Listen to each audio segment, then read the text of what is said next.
Okay, we're back. Now we're going to go into what is called the powers that are granted to Congress. Those are powers that the state and this new government agreed upon, that the powers that Congress should have, and was approved by the people. So now let's go and take a look at this. Section 8, Clause 1. This is very important. The Congress shall have power to, let me stop you for just a moment. In the original Constitution, you will notice that there are going to be two spaces between power and to. Those two spaces in that era of time meant that everything that follows this particular sentence should be beforehand. For example, the Congress shall have power to borrow money on the credit of the United States, and so on through all those. Okay? So let's see what it says. What is the first power that we're going to address? The Congress shall have power to lay. What does lay mean? Assess, and collect taxes. Greatest mistake you ever heard.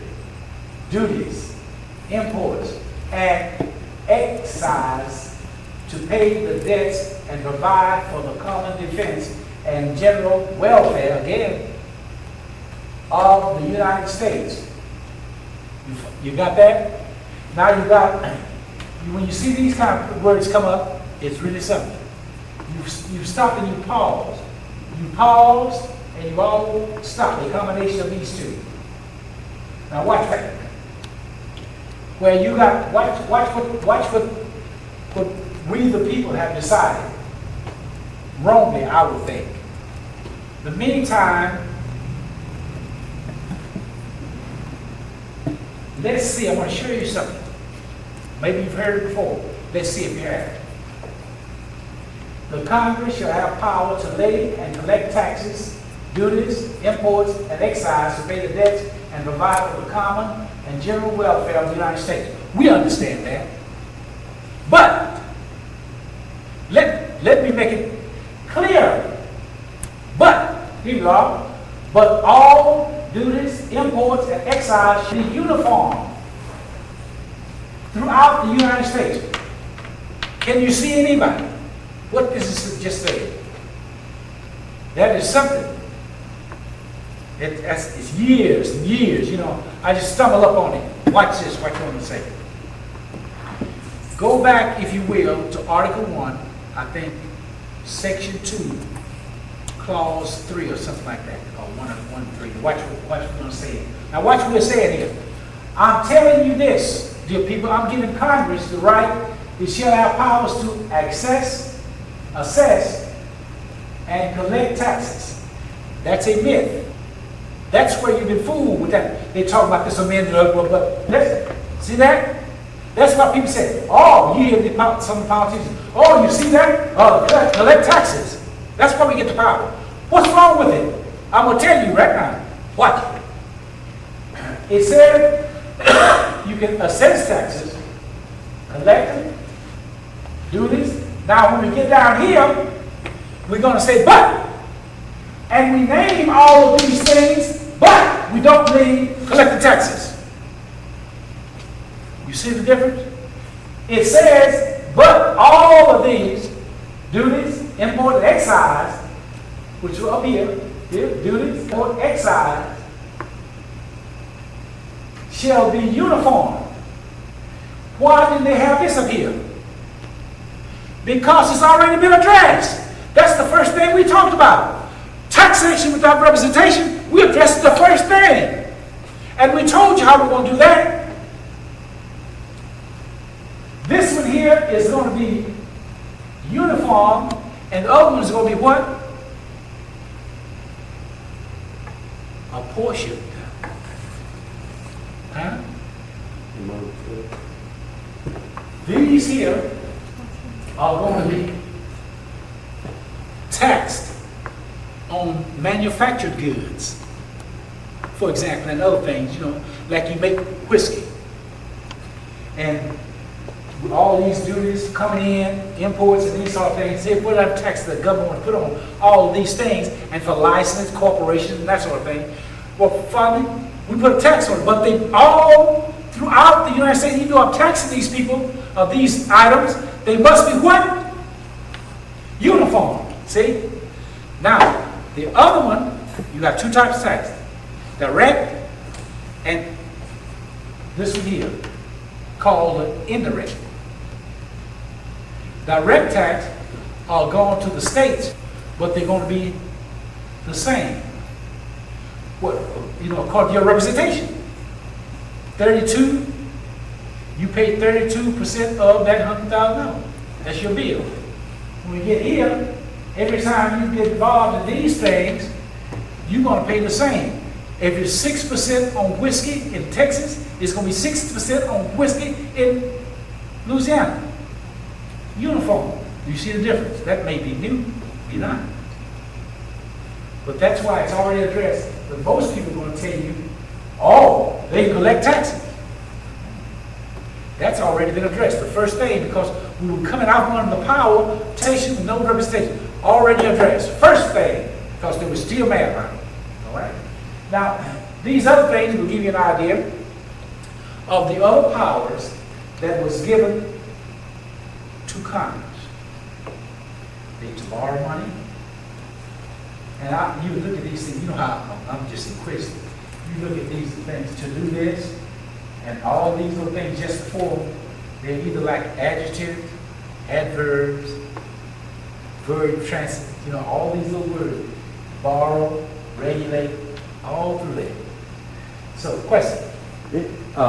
Anytime that we're addressing the powers of Congress, Yes. we should put in there,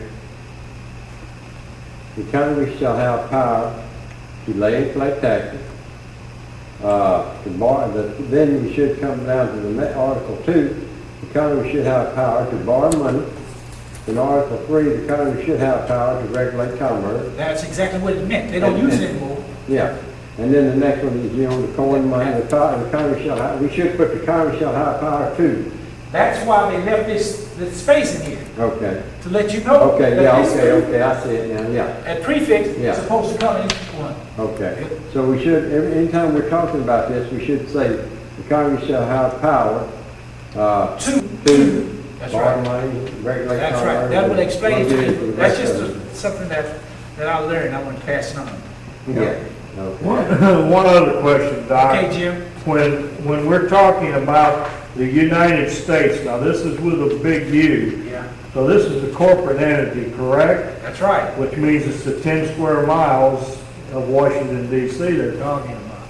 That's what they are talking about in the initial stage until they begin. I have a court case there where they ruled that the enclaves and all those places, Guam and all that territory, are part of this. They are talking about, you're right, the United States with the capital. They can borrow money. It tells you right there. They can borrow money on the credit. Did it say on the credit of you? No, the corporate. And the corporate United States is it came out on what is called the Clearfield Doctrine, something like that. I got Clearfield Doctrine, one of those doctrines. What does that mean? What's a Clearfield doctrine? Now it's a Supreme Court ruling that says the United States is a corporation. Okay, the corporate United States. That's right. That's the corporate entity. The corporate entity. So that's what they were saying there, the Supreme Court. So now you see they can borrow money on their credit. Didn't say anything. You don't see anything where it says you were involved in anything. Now what? They might have a problem doing that now, you think, on the credit. Yeah, well, they are used to be a creditor nation, now we're a debtor nation. So, now they are to do what? They are to regulate commerce. What does it say? Regulate. We talked about regulate, what that means. That didn't say regulate with foreign nations and among the several states and with the Indian tribe. This is the only thing that they can regulate commerce with these people, our nation, the several states. Let you know the several states, you can see that several states, it's not part of the United States, just putting it out there. The United States can do this, the Congress can do this, with those, with the several states, the Indian tribes, and foreign countries. You know, I might be getting off this just a little bit, but explain what is your definition of commerce? Commerce is When they talk about regulate commerce, what would you what does commerce mean to you? commerce is trade. Just trade, is that what it is? That's right. Okay. Commerce, any type of trade, business. And when you talk about the state To relate to trade with other countries, foreign nations, and Foreign Indian tribes and whatever. and states, And states, yeah. and interstate commerce with states, Okay. not intrastate. In other words, what we have to understand, if you like whiskey and you got a still here in Texas, I don't see anywhere you have to pay taxes if it's not going out of Texas. Okay. But they have assumed that you do. Mhm. What about this other thing that they're doing? They're saying it's a new tax. You know the new tax, what they say about the new tax? Somebody's going around saying it's a tax that just commodities that you buy. Well, are you talking about now here in Houston when they was gonna pass a new tax to pay for that new dome or whatever it is they want? No, there's another group that's saying they work on Archer's office, saying they're going to have a tax. Oh, they're gonna talk about, redoing the property tax and get a new tax to cover it? Yeah, where you don't have an income tax anymore. Whatever you buy, you just pay a tax on it. Oh, okay. What's wrong with that? Well, let's see. The only thing wrong with it is you go and buy, the state have a right to tax you. Why is the government going to have a right all to tax you? Why don't they go back to here, just bill the state? And the state put a sales tax on us. Well, I think if I'm not mistaken now, is that what this flat tax and consumption tax, that's Yeah, a that's state right. issue, right? That's right. So That's what they that know consumption now, the tax. only reason they're trying to do, they know they're gonna have to do something about the IRS, because many people. Well, they are trying to make you think that the consumption tax is the same as the tax required in the Constitution. And what I'm saying, it's not. Okay, This tax in the Constitution, it says that you bill the state equally, according to that representative. Now, if they do that, our state can put a sales tax on us, and then we pay it to the state, and the government can bill the state. But when the government is still saying it's a tax on this, a tax on that, everything I buy that I've created here in Texas, no, that's not what it meant. Okay? so that's federal, when you pay a federal tax now, that's not, You're not supposed to pay a federal tax on things that's okay, right here in the state. okay. Clause 4, add the word on, then to establish a uniform rule of naturalization and uniform laws on the subject of bankruptcy throughout the United States. Now, when you say throughout, that brings them all through the state, see? Mhm. Now, does that one seem pretty good to you? I understand it pretty good, I think, unless I missed something there. What You didn't? What does that mean? What does that word to mean? establish a uniform rule of nationalization. What does that mean? One. That means one. One rule. To establish one uniform rule for naturalization. That's so every state won't have a different rule for letting people come in, see? Right? You got that? Mm-hmm. Now, and it says, and also will have uniform laws. Now watch, you see the difference? We were underlined there? He telling you here, we got rule up here, and then we got law here. Huh? That's a strange animal there, but it tells you a lot. It tells me that you can establish a rule. Nothing involves the state. your laws that you've been given permission to pass already written down. And law, but you pass uniform laws on the subject of bankruptcy throughout the United States. Why? I just said that you make rules up here. Now why can you make laws down here? See the trick? See, you probably know this, but tell me if you do. I'm just, come on. I believe Tell me we again. looked at the dictionary, that 1826 dictionary about bankruptcies. Yes. Was actually saying a breaking of a contract. Actually, and they didn't have anything to do with banks or anything else. It was actually a breaking of a contract. So they were making laws for, I would guess, a kind of commercial type. That's it. That's his word. Bankruptcy is in commerce. Commerce, okay. Is it? This is the bankruptcy. Now you look it up. It said the same thing you said, but it's in commerce. And we've already given permission to make laws for that. Yeah. All right, now we're going to make it to coin money and regulate the value here. They regulate it. That's their job. Coin money. What is the money? What is that money? Does anybody know what money? The 1828 dictionary? What does it say? The government silver coin? Yeah. But they identify money as a stamped coin. That's the 1828 dictionary. To regulate the value thereof and of foreign coins and fix the standard and weight. You understand that? It's still, this hasn't been repealed. It's still on the books. Uh-huh. But we haven't done anything about it because of the bankruptcy. Now, clause 6, to provide for the punishment of counterfeiting of this, the securities and the coins of the United States.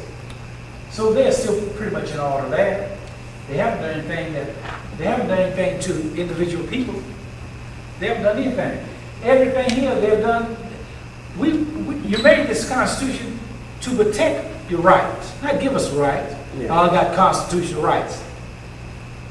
You have constitutional secured rights, not constitutional rights. They call different people talk about Constitution. Oh, they're constitutionalists. We're not constitutionalists. They are. They swore an oath to it. We didn't. They're constitutional. We don't. You know, there'll become a time when they make right seem wrong, and wrong seems right. And we jump and say hallelujah. And they say with a straight face, the religious right. Well, what am I? The religious wrong? Yeah. Religion has always been right. They talk about righteousness all the time. They tell you it's right. They tell you it's right, and now they're trying to tell us, oh, they tell those people, oh, religion, oh, those are the religious right.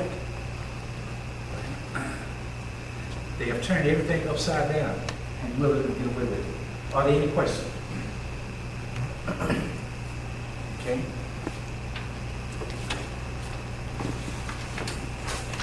Now if that, I think there's any more rules, I don't know how. Oh, now, we got here to step.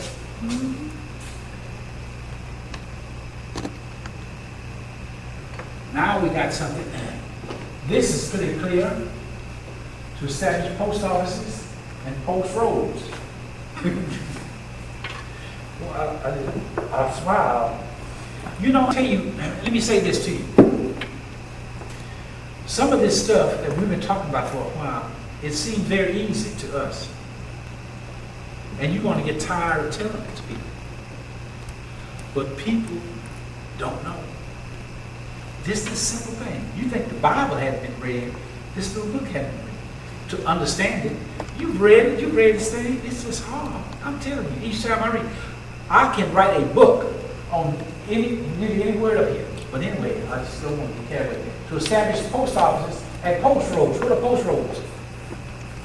For the mail, yeah. Exactly.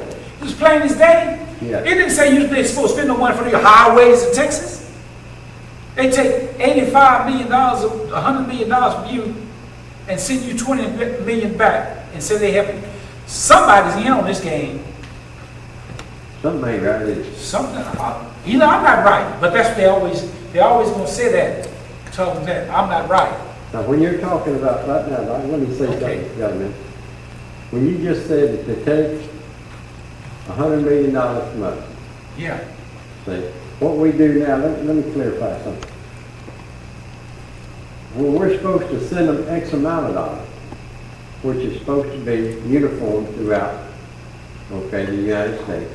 According to your representation. According to the Taxation representation. without representation. Right. So Now, my representation in Congress is 32 people. right, You want $100 million. right. I might be wrong, but I think that would be 32, I don't know. However However break down, but 32, But now, see, that's the way it's supposed to be. Yes. Now, what I think is happening now, they take in all the money, send it all up there, and they just send us back a little bit of whatever they want to tax. and then they make us, not only that, they send it back, and they say they won't send it back if you don't pass the laws they want you to. Oh, yeah, okay, yeah. Didn't they We say? give it all to them, then they use it. They give it back and say, you better pass the law about no guns in Seatbelt school. law, Right, or anything. yeah, that's right. With no injured party, you better pass it. Right. Oh, you won't get no highway money Mm. unless you pass this law. And that's where it's done. But now, I don't know anything wrong with that. It's the states let them get away with that. Our own people. That's right, your own people, that's right. And let me tell you a secret.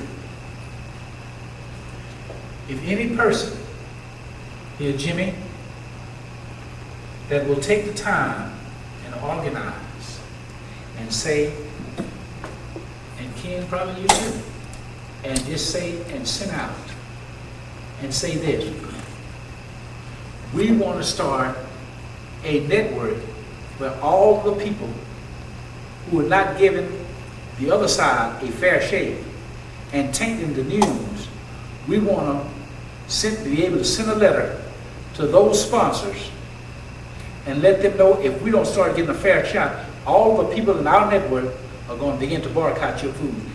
It'll change overnight. Don't you believe that they just sit up there running things, brother? Don't you believe that? These powerful organizations will run things. And when you stop their money, they'll make me into it. Ebonic. Okay? All right. Now, to promote progress of science and useful arts. We had one of them arguing about that, what they did.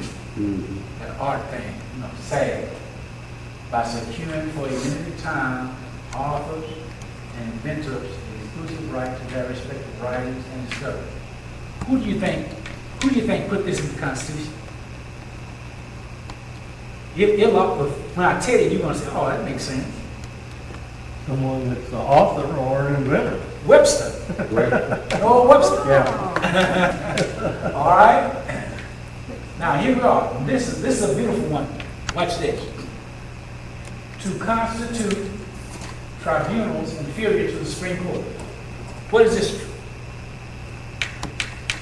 That word there. Look. You go back to your Articles of Confederation and look under Article, I believe it's 9, okay? And read that whole article. And you will read, now this means to set up, constitute in those days, okay? Now, when we go back and read the Articles of Confederation, see, they are taking on the Articles of Confederation and they say they want to strengthen it, not do away with it. So they took this Articles of Confederation. The Articles of Confederation says this in 9. It says whenever Congress has a problem of some kind where they can't find the jurisdiction where this case should be heard, they will appoint you, and you, and set up this tribunal. Not the way we have it today. That wasn't the intent. Read the Articles of Confederation. I think it's number 9, and you'll see where each time they would set up just people like you and I, and they'll set up these tribunals. It wasn't a long-lasting thing. That's something that we got used to. The Supreme Court will only list it in your states. And the Supreme Court doesn't mean that it's supreme. The Supreme Court only means that it's in rank. It's the highest court. To do what? For judicial review. And there's a difference.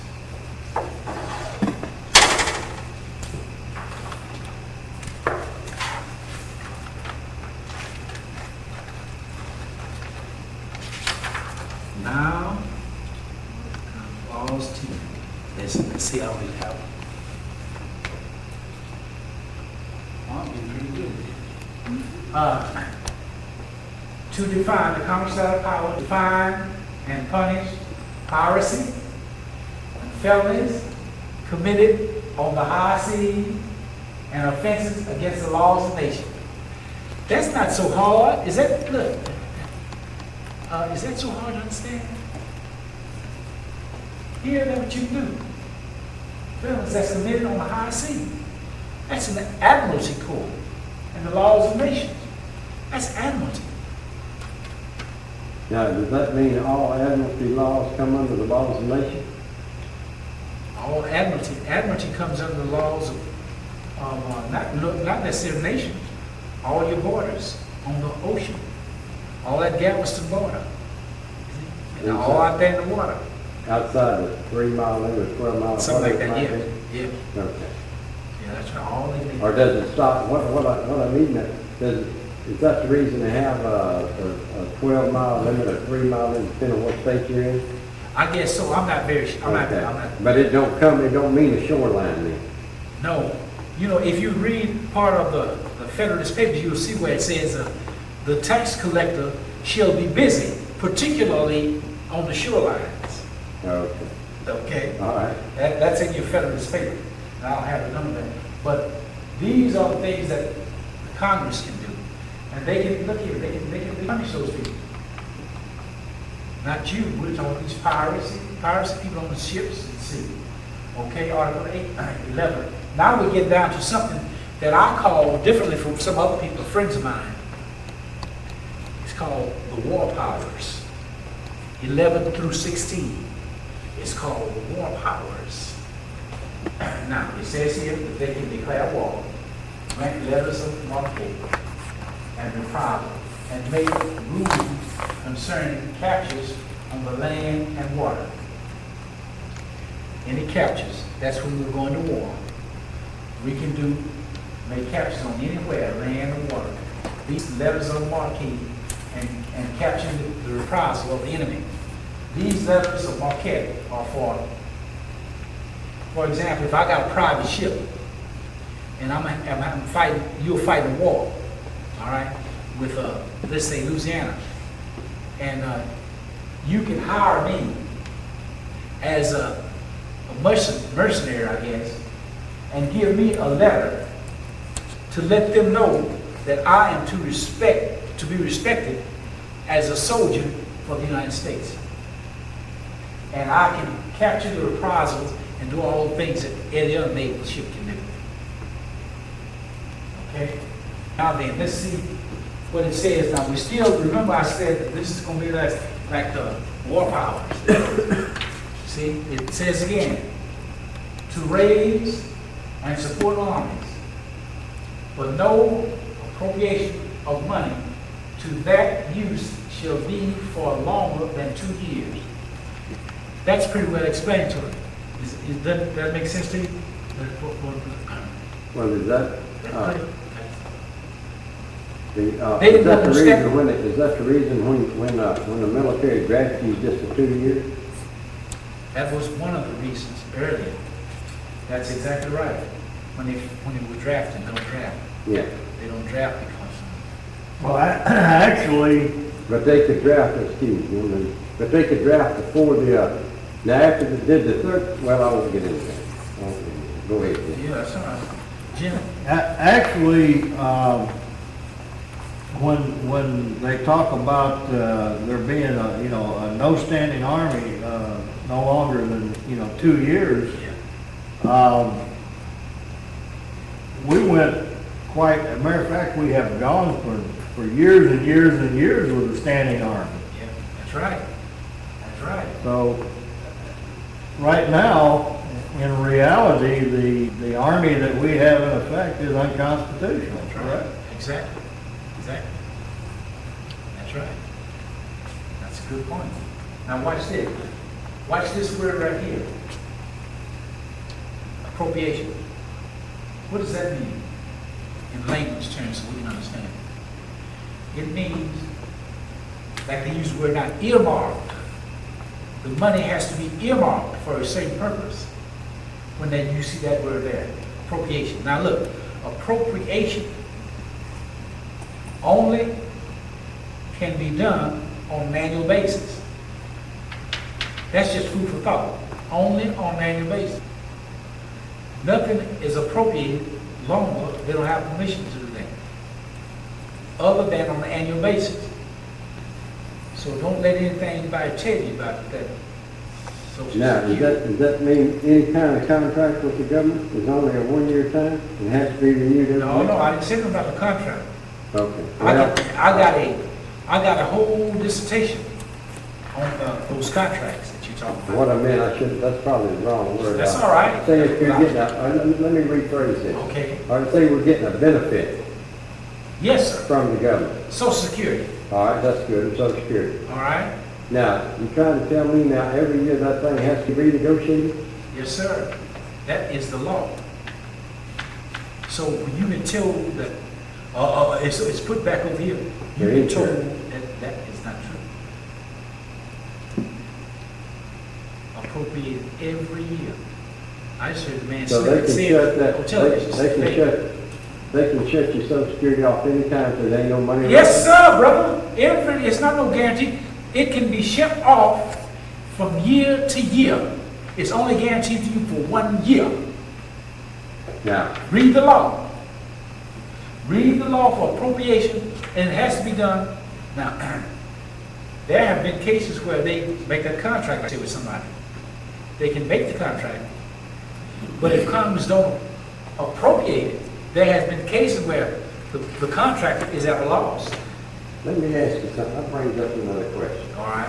On this, on these individual retirement programs, this is probably getting away from the Constitution. I don't mean to. I hope it's That's all right. all in there.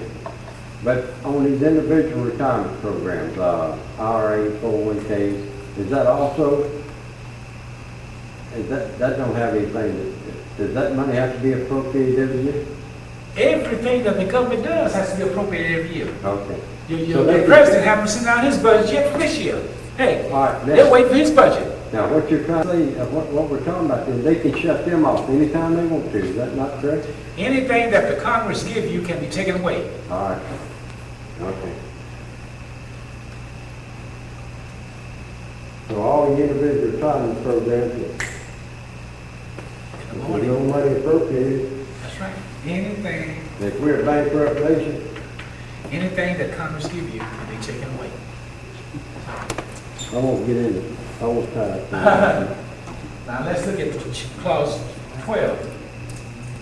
We're still on the war power to raise and support armies. Oh, we already said that. Oh, I tell you what.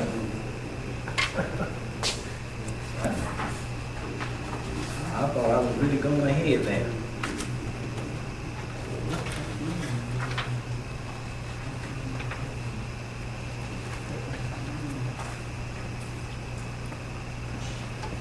Now, we're still war powers. That's what I call it. Everybody got a different tone with this war powers thing. To provide and maintain a navy.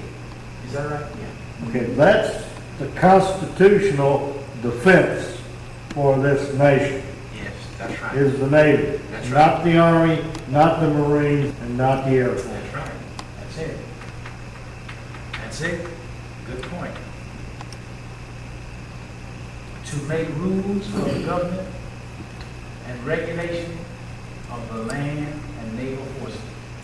To make rules for the government. Rules for the government.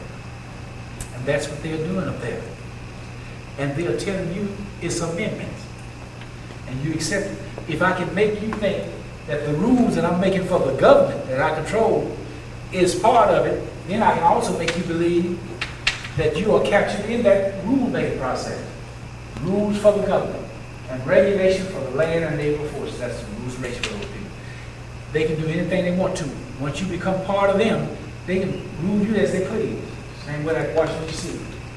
Now let's look at number 15, the part of that same clause. Now watch this. You've seen it, but most people seem to don't understand it. To provide for calling forth the militia, to execute the laws of the Union, suppress insurrection, and repel invasion.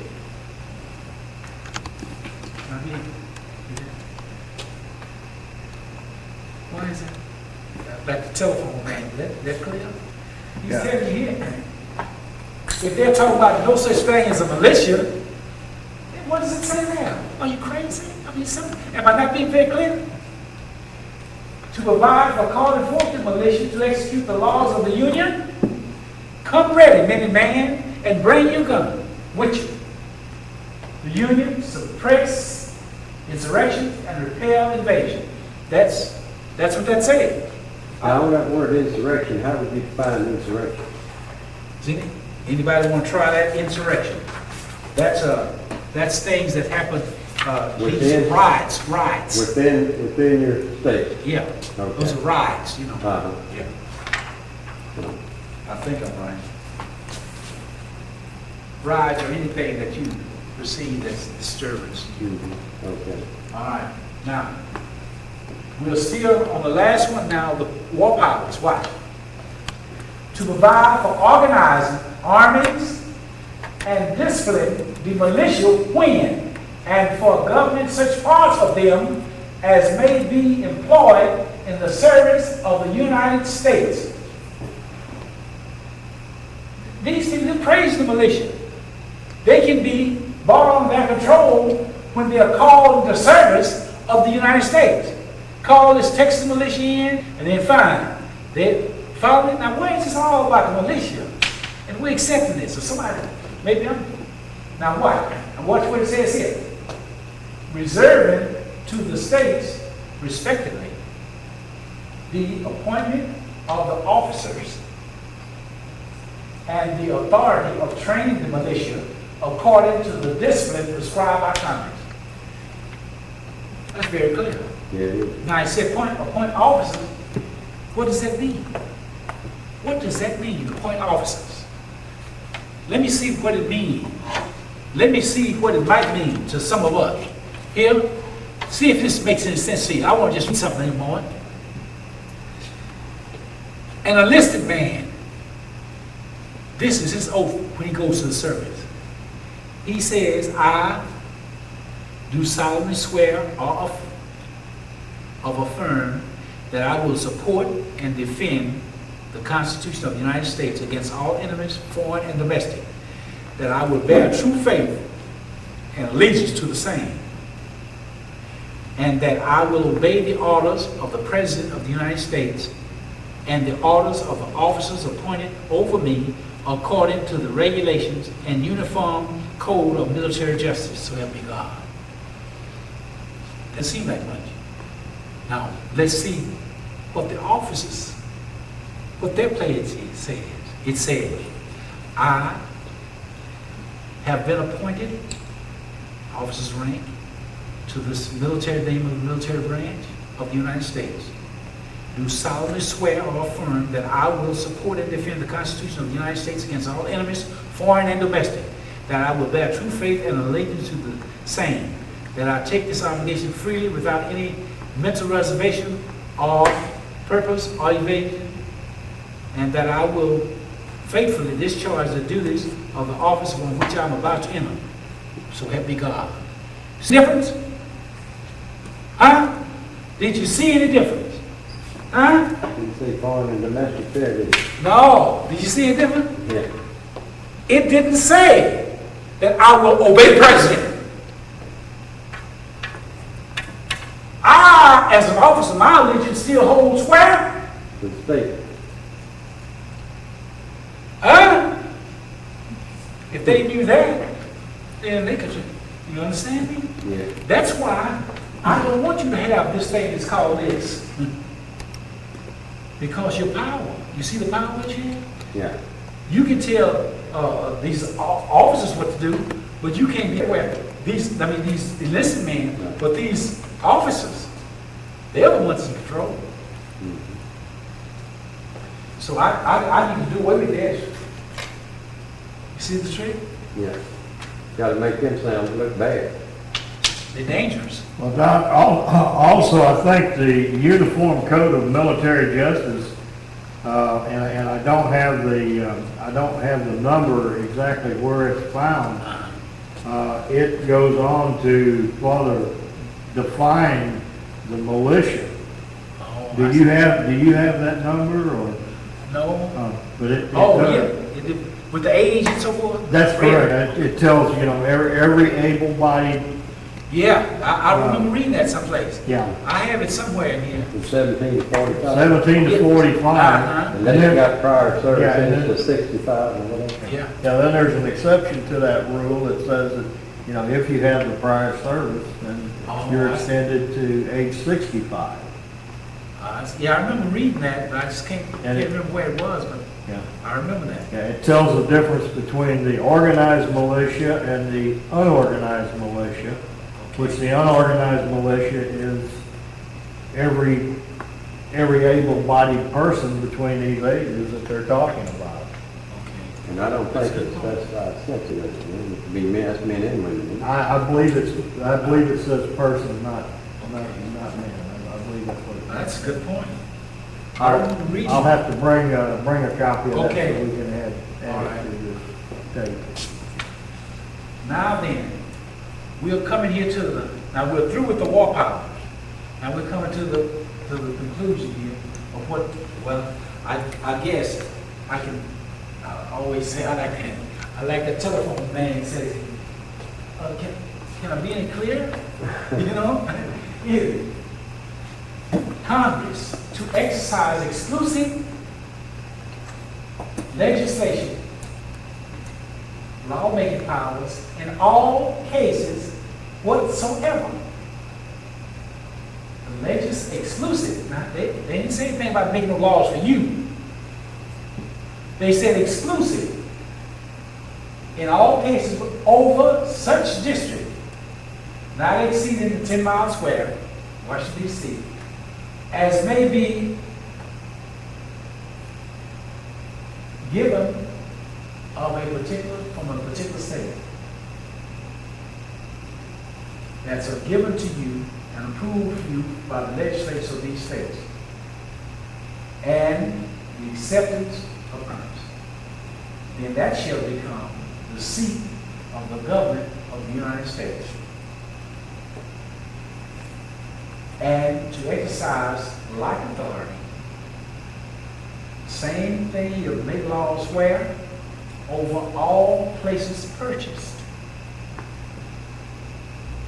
by the consent of the legislatures of the states in which the same shall be for the erection of forts, magazines, arsenals, dockyards, and other needful buildings.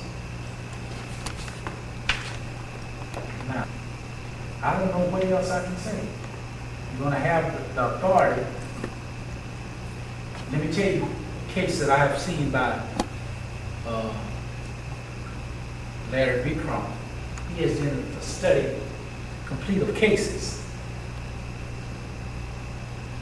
And there have been cases that they've been challenged. If something is done in a building like this, and it's owned by the federal government, not owned, it's leased, then they can't prosecute you. Then what? They cannot prosecute you. It has to be what? Purchase? And they can only purchase it without the consent. Legislature.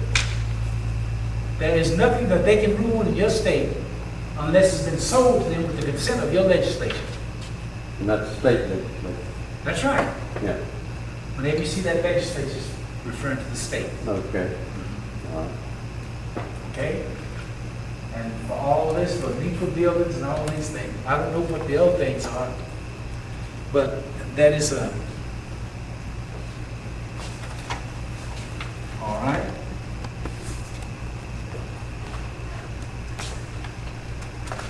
Normally though, do they purchase these things or they just lease them? Well, most of them, listen, now there was a time, you remember, that the states didn't just arbitrarily sell them something. I mean, the states, I mean, you are the state, right? Right, Why would you want to sell your property to them? okay.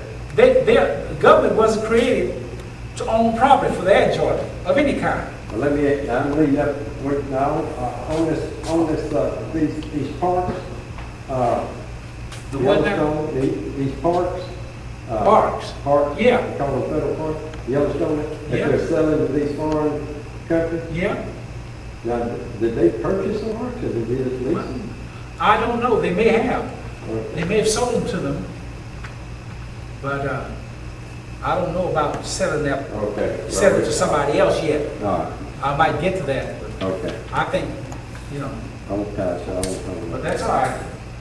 Now, here's 18, and, I think after 17 it says and.